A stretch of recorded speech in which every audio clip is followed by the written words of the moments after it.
Salut! Aujourd'hui, quelques mots sur les personnages. Nous avons vu il y a quelques ateliers que le personnage, il valait mieux le créer en cours d'action plutôt que chercher à l'avoir avant de rentrer sur scène. Par contre, on peut peut-être venir avec un certain type de personnage.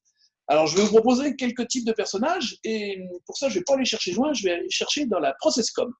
Je vous expliquerai peut-être un petit peu plus tard ce que c'est que la processcom.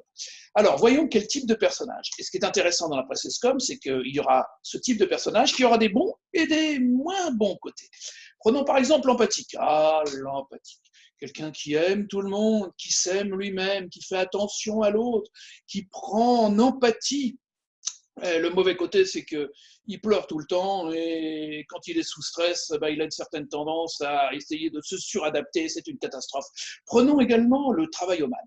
Ah, le travaillomane n'est pas le seul qui travaille. C'est celui qui est structuré, froid, organisé, calculateur, qui aime les précisions, les détails, l'heure du rendez-vous. Et son mauvais côté, quand il est sous stress, eh bien, c'est qu'il est tellement les détails qu'il ne laisse faire personne.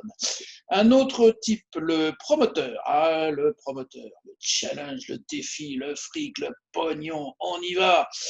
Euh, Mauvais côté des choses, les autres, c'est de la crotte, n'est-ce pas? Prenons également le persévérant. Le persévérant, il fait de la politique. L'opinion, persévérant, aime affirmer des choses, toujours sûr de lui. Ça, c'est son mauvais côté. Nous avons aussi le rêveur. Le rêveur, ah, mon personnage va dans la lune, créatif. Quand on va lui poser une question, il va y répondre du tout, en fait. Hein. Et voilà quelques types de personnages que nous pourrions travailler en improvisation. Truc et astuce.